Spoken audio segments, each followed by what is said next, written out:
আসসালামু আলাইকুম রহমতুল্লাহ বরকাত। জুয়া, তুমি জানো জুয়া কি প্রবলেম? যে জুয়া খেলে তার বাচ্চারা পড়ালেখা থেকে বঞ্চিত হয়, তার বাচ্চারা ভালো কোথাও গিয়ে মুখ তুলে কথা বলা থেকে বঞ্চিত হয়। একজন জুয়ারি সে জুলম অত্যাচার করে তার স্ত্রী সন্তানের প্রতি, তার মা বাবার প্রতি, তার আত্মীয় স্বজনের প্রতি। ঋণগ্রস্ত হয়, ইভেন অনেক সময় নেশাগ্রস্ত হয়, জানাবে বেচারি হয় সে। এমন জুয়া যারা প্রচার প্রসার করে, একজন না সকল, ওই সকল ব্যক্তি যারা প্রচার প্রসার করে, তাদের হাজার ভালো থাকতে পারে, you should not have follow them. তার আর কোনো ভালো কাউন্ট হওয়া উচিত না যে জুয়া প্রচার প্রসার করে। কারণ একজন জুয়া যে খেলে, তুমি জানো না সে জুয়া খেলে সর্বস্ব হারায় আসে, ঘরে তার স্ত্রী সন্তানকে মারধর করে, যৌতুকের জন্য বউকে বাপের বাড়ি পাঠায়, অনেক সময় তালাক দিয়ে দেয়, এরপরে আবার হুজুর ডেকে এনে কি কি করে, আবার থাকে, বাচ্চা কাচ্চা আছে এই সেই বলে।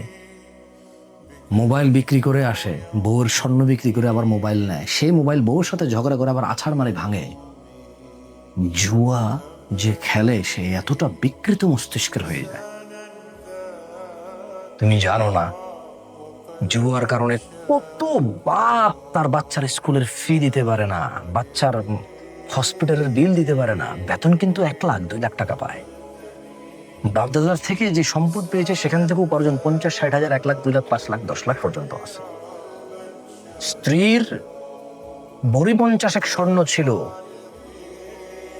আসলে মূলত 50,000 ভরি স্বর্ণ থাক আর 50,000 বিঘা জমি থাক আর 5 টাকা থাক, জুয়ারি অভাবগ্রস্ত হয়, তার পরিবারের উপরে নির্মম অত্যাচার করে, ভালো মন্দের বুঝ থাকে না ওর। ওর মেয়েটা ভালো কোথাও, কত সুন্দর শিক্ষিতা, কি ভদ্র একটা মেয়ে, ভালো কোথাও থেকে বিয়ের জন্য আসে না, কারণ বাপ জুয়া খেলে। আর জুয়ারি কি, জুয়ারির কোনো বিবেক বুদ্ধি, ন্যায় অন্যায়ের বোধগম্যতা থাকে না। আমাকে তুমি বলিও না যে আমি একজনকে বলছি, অমুককে বলছি, আরেকজনকে বলি, আমি তোমাদের এত লোক চিনি না ভাই, আমি এত লোক চিনি না, আমার বয়স কত, আমি কত আগে থেকে বলবো কথা বলো। এই পৃথিবীতে হাজার বিষয় আছে কথা বলার, ওইসব বিষয়ে কথা বলার চেষ্টা করি যেটা তুমি পারবা। এমন বিষয় কথা বলি না যে বিষয় আমি নিজেই জানি না কি করবো আর তোমাকে বলবো। তুমি জুয়া খেলিও না। যারা জুয়ার প্রচার প্রসার করে তুমি তাদের ঘৃণা করো, উল্টা ফেরো তাদের থেকে। তাদের আর কোনো ভালো কাজ কাউন্টেবল না। যারা জুয়ার প্রচার প্রসার করে, একজন না যতজন আছে। তুমি যদি যে জুয়া খেলে তার বউয়ের করুণ পরিস্থিতি দেখতা, কতটা লাঞ্ছিত, 10টা মহিলা বসে কথা বলার জন্য, সে সঠিক হলেও বড় মুখ করে কথা বলতে পারে না, মানুষ তার স্বামীর জুয়ার কথা টেনে এনে তাকে ছোট করে দেবে। আহ, মেয়ের কানের দুল ছিল, গলার হার ছিল, হাতের বালা ছিল, নাকে নাক ফুল ছিল, আঙ্গুলে আংটি ছিল, সবই তার স্বামী বিক্রি করলো। বিদেশ যাবে বলে বাপ ভাই থেকে টাকা এনে দিল, সেই টাকাও জুয়া খেলে শেষ করলো। হাতের একটা মোবাইল ছিল, সেটা জুয়া খেলে শেষ করলো। এরপর বউ তার জামাইয়ের মোবাইল না দেখে আর ঋণ করে আর একটা মোবাইল নিয়ে দিল। এরপরে তারপরও যখন জুয়া খেলে বউ জামাই রাতে ঝগড়া করে, স্বামী ওই জুয়ারি স্বামী ওই মোবাইলও আছাড় মেরে ভেঙে ফেললো। বউকে তালাক দিবে বল, বাচ্চা কাচ্চা নিস্তব্ধ হয়ে এক কর্নারে দাঁড়িয়ে থাকে। হা কি ঝগড়া বাবা মায়ের। বাপ জুয়া খেলে, ঋণগ্রস্ত, মানুষের টাকা পয়সা দেয় না, সম্পদ বিক্রি করছে, অর্থ যা ছিল সব শেষ করছে, চাকরি বাকরি শেষ করছে, এমন কোনো খাত নাই যেখান থেকে সে ঋণ করে জুয়া খেলে নাই, কিছুই নাই। শেষ পর্যন্ত বউয়ের যে সামান্য স্বর্ণ গয়না থাকে সেটাও শেষ করলো। ঘর বেটাটুকু তার আর নিজের নাই, ওটা দেখিয়ে দেখিয়ে ঋণ নেওয়া হয়েছে অনেক মানুষ থেকে।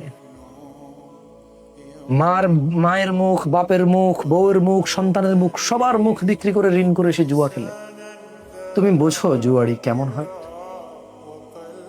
জুয়ার প্রচার প্রসারকারীরা হয়তো এটা জানে না, আমি একজনকে বলছি না, সবাইকে। আমি সবার নাম জানি না, সবার নাম ধরে ধরে বলতে পারবো না। প্রত্যেকবার এরকম কিছু ঘটলে আমি বলতে পারবো না, একবার দুবার বলবো। তুমি ডিফেন্ড বহু কারণে করতে পারো জুয়ার প্রচারকারীকে, আমার কাছে কোনো রিজন নাই। তোমার কাছে মনে হতে পারে একজন নিয়ে বলছি, 100 জন নিয়ে বলি নাই। আমি জুয়া সম্পর্কে বলেছি, জুয়ার প্রচারকারী সম্পর্কে বলেছি, পৃথিবী শুরু থেকে কিয়ামত পর্যন্ত সবার বিরুদ্ধে বলেছি। আমি কোনো এক ব্যক্তি বিশেষ বর্গকে বলি না। ছোট ভাই, তুমি জুয়ার ভয়াবহতা জানো না। এই জুয়া মানুষের মস্তিষ্ক বিকৃত করে দেয়, সমাজে তার পরিবার, বাপ মায়ের ইজ্জত সম্ভ্রম, ছেলে সন্তানের ভবিষ্যৎ সব ধুলি ধূসর করে দেয়, ধূলিসাৎ করে দেয়, কোনো ফিউচার নাই। তুমি জানো, তুমি জানো জুয়ারি নেশাগ্রস্ত হয় অনেক সময়, সব সময় না। আর নেশাগ্রস্ত প্রায় সময় জানাকারী হয়, সবাই না বাট প্রায়। তুমি এখন রিয়েলাইজ করছো না, তোমার বয়স 17, 18, 20, 22। কাউকে তুমি পছন্দ করো তার কোনো গুণ, কারণ তোমার কিছু একটা ভালো লাগে তার, বাট তোমার ওই পছন্দ, তোমার ওই সাপোর্ট তাকে জুয়ার প্রসারকারী যদি বানায়, তাহলে you have to remove that support from him. You have to correct your idol or what. আমি জানি না তুমি কি মনে করো কাকে, আমাকে ভুল বুঝিও না। ওয়াল্লাহ আমি তোমার সব লোকের নাম জানি না যে সবার নাম ধরে ধরে বলবো। আর আমার বহু কাজ আছে, আমি সবার সব বিষয়ে কথা বলার ক্ষমতা রাখি না, টাইম রাখি না। আমার নিজে, আমি মানুষ না, তোমার মতোই তো। তুমি হয়তো সমস্ত তথ্য রাখো, এটাই তোমার কাজ। আমার অনেক কাজ, আমি আর তথ্য রাখতে পারি না। আমার কাছে মনে হয় একটা বিষয় কথা বলেছি, ইনাফ ফর এভরিওয়ান। বিষয় নিয়ে কথা বলেছি, বস্তু নিয়ে কথা বলেছি, মানুষ নিয়ে বলি নাই যে অমুক তমুক নিয়ে বলতে হবে আমাকে। বিষয় ওয়াদাহ, পরিষ্কার। এবার যেই করুক সে এর অংশ, সে এর আওতায় পড়বে, যেই করবে না সে এর আওতায় পড়বে না। যারা জুয়া খেলে, তুমি এমন কারো পরিবারের সাথে কথা বলে দেখতে পারো। ইউ ডোন্ট রিয়ালাইজ, তুমি মনে করো মোবাইল এভাবে স্পিন করছো না, হাজার হাজার টাকার ঋণগ্রস্ত, বাপের মান সম্মান বিক্রি করছে, বাপে আর ঋণ শোধ করার ক্ষমতা রাখে না, ভাইরা রাখে না, বোনরা রাখে না, আত্মীয় স্বজন রাখে না। এরপর একসময় সবাই সমর্থ রাখলেও আর ওকে হেল্প করবে না, কারণ সবাই জানে ও জুয়া খেলে এটা শেষ করবে। আর সবাই বলবে যে ও জুয়া খেলেছে, ওর ঋণ কেন শোধ করবে কেউ। এতে করে জুয়ারি নিজেও বঞ্চিত হয়, তার অনেক বাস্তবিক প্রয়োজন থেকে সে বঞ্চিত হয়, কারণ তার কৃতকর্ম এমন। প্লিজ, জুয়া ও জুয়ার প্রসারকারী উভয় থেকে বিরত থাকো, কল্যাণ পাবা। আদারওয়াইজ অপেক্ষা করো। যদি তুমি উদাহরণ না নিতে চাও তোমার পূর্বে এই কাজ করে যাদের কি হয়েছে, তাহলে তুমি অপেক্ষা করো, তোমারও ওই অবস্থাই হবে।